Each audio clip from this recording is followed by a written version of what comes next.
مسئلہ حل ہوا نا ہمیشہ کے لیے. اللہم صلی علی محمد وعلی آل محمد کما صلیت، جیسا کہ تو نے بھیجا تھا. ریفرنس دے رہی ہے ملت مسلمہ. ایسا ہی درود، بالکل ایسا ہی درود، ڈٹو، قطعاً، ڈیفینٹ، پرٹیکولر، that particular درود، that definite درود، وہی درود آل محمد پہ بھیج جو تو نے آل ابراہیم پر بھیجا تھا. جو درود تو نے ابو طالب پہ بھیجا وہی آل محمد پر بھیج. اللہ اللہ. اب مجھے حق ہے کہ میں یہ جسارت کروں جملہ کہنے کی. آج کی مجلس کا فیصلہ کن جملہ عزیزان محترم. جیسا کہ تو نے درود بھیجا تھا اولاد ابراہیم پر، ویسا ہی درود بھیج آل محمد پر. جب مسلمانوں کا یہ متفقہ مسئلہ ہے کہ گناہگار پر درود نہیں ہے، گناہگار پہ سلام نہیں ہے، گناہگار کی مغفرت ہے، مغفرت ہے، سلام نہیں ہے، مغفرت ہے، سلام نہیں ہے. گناہگار کے لیے قرآن خوانی ہے، سلام نہیں ہے، سلام نہیں. ارے جالی قرآن خوانی ہے، چلاؤ پھول چلاؤ. ہاں کیوں بتاؤ. چھوٹے آدمی کی میت ہو یا بڑے آدمی کی میت ہو، میت پہ کھڑے ہو کر کہتے ہو کسی بھی انسان کی اللہم صلی علی ھذا المیت، صلوات بھیج اس میت پہ، سلامتی بھیج اس مردے پہ. جب مردہ ہی ہو گیا سلامتی کیسی؟ ارے میت کو دیکھ کر کیا کہتے ہیں؟ پروردگار مغفرت کر اس کی، مغفرت کر اس کی.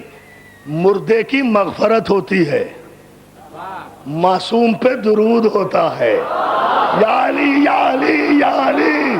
ارے دیکھتے جائیں. آہا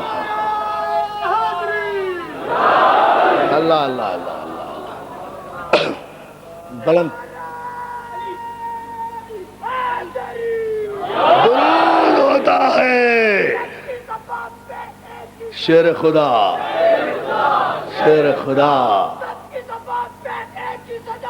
شیر خدا، شیر خدا. جیو. یہ ہے وہ منزل فکر جسے دیکھنا چاہیے، جس پہ تدبر کرنا ضروری ہے کہ جتنے مردے مرتے رہیں گے ان کے لیے مغفرت ہوتی رہے گی.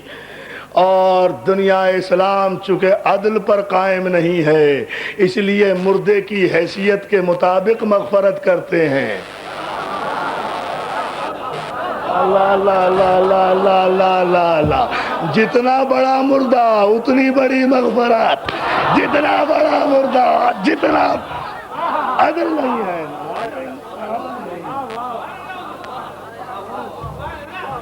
صلوات بھیجے محمد آل محمد. لیکن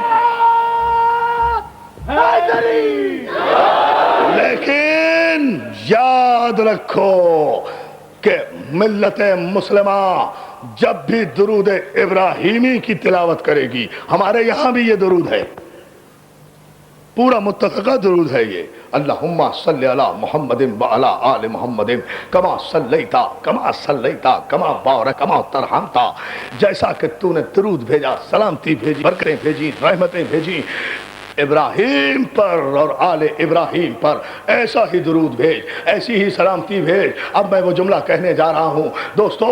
تو ساری ملت نماز کے دوران اللہ کی بارگاہ میں کہتی ہے نا کہ ابراہیم والا درود، ابراہیم کی اولاد والا درود تسلیم کرتی ہے نا اللہ کی بارگاہ میں کہ اولاد ابراہیم لائق درود تھی، ذریت ابراہیم لائق درود تھی.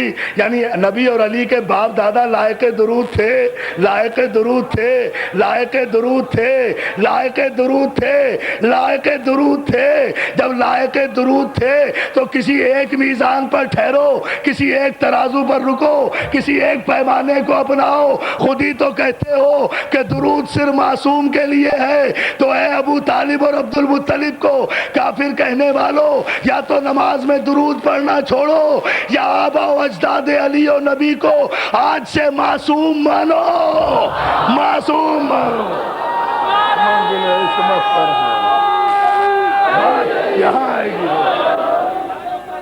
ایسے نہیں ہے. معصوم مانو.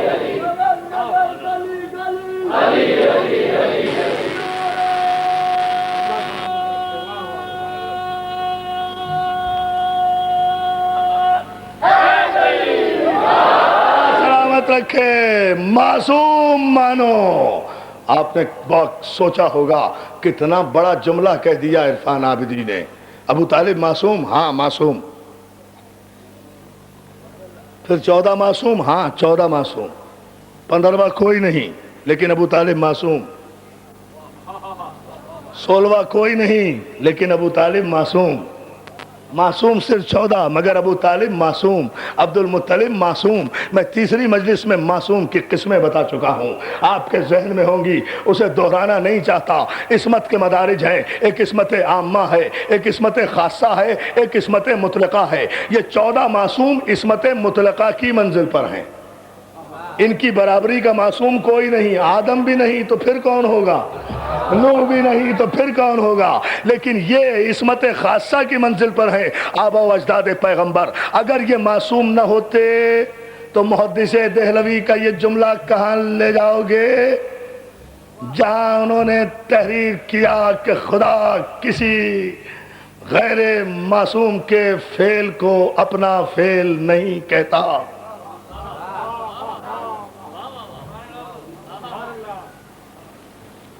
یہ تو ہے اب سوچنے کی بات. یہ بھی متفقہ مسئلہ کہ خدا کسی غیر معصوم کے فعل کو اپنا فعل نہیں کہتا. وَالنَّجْمِ إِذَا هَوَىٰ. اب آیتیں سنتے جائیں دو چار، پریشان نہ ہونا آیتوں سے، نتیجہ دیتا ہوں. خالی آیتیں نہیں پڑھتا، انہیں سمجھاتا بھی ہوں. کم پڑھو آیتیں مگر سمجھاؤ ضرور. زیادہ آیتیں پڑھنے سے کیا فائدہ؟ نہ پڑھنے والے کو پتا کیا پڑھ رہا ہے، نہ سننے والے. یہ تو کچھ بات نہیں ہے. توجہ ہے نا عزیزان محترم؟ سنتے چلے جائیں اور نتیجہ لیتے چلے جائیں. جو بات ہم عرض کر رہے ہیں قرآن تدبر کے لیے ہے نا، قرآن تفکر کے لیے ہے.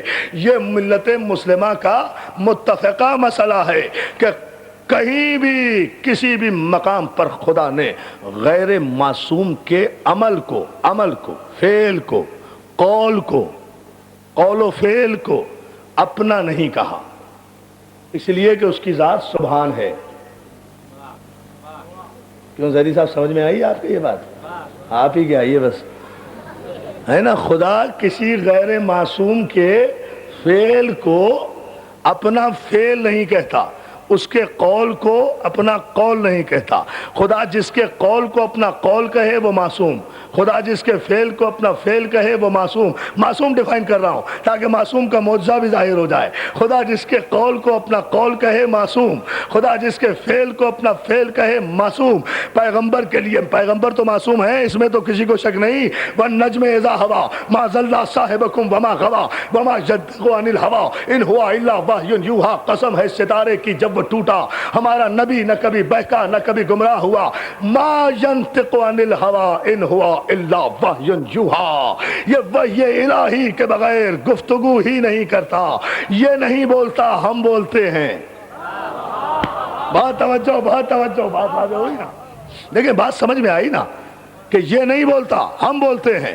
ما رمیت اذ رمیت ولکن اللہ رما.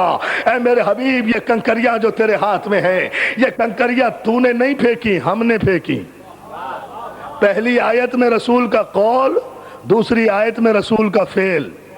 رسول کا بولنا قول، کنکریاں پھینکنا فعل. کنکریاں پھینکنا قول نہیں ہے، عمل ہے.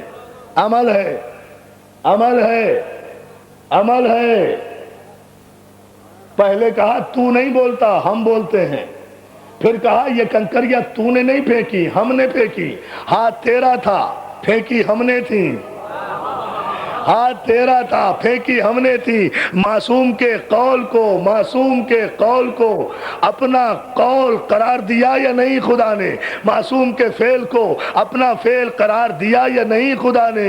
نہیں. وما تشاؤون الا ان یشاء اللہ. اے اہل بیت رسول، آپ تو کچھ بھی نہیں چاہتے، آپ وہی چاہتے ہیں جو ہم چاہتے ہیں.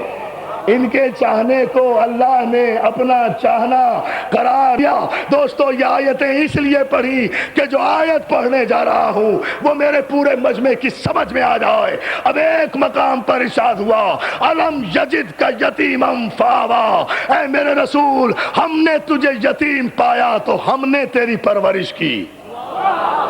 بہت توجہ بہت توجہ بہت توجہ بہت توجہ بہت توجہ، معصوم پر استدلال کرنا۔ دیکھیں حضور عجیب منزل ہے۔ الم یجد کا یتیما، مولا آپ کو سلامت رکھے، الم یجد کا یتیمم فآوا، حبیب تو یتیم تھا، جب تو یتیم تھا تو ہم نے تجھے یتیم دیکھا تو ہم نے تیری پرورش کی، ہم نے پرورش کی، ہم نے پرورش کی۔ پرورش ابو طالب کر رہا ہے، خدا کہہ رہا ہے ہم پرورش کر رہے ہیں، خدا کہہ رہا ہم یا علی یا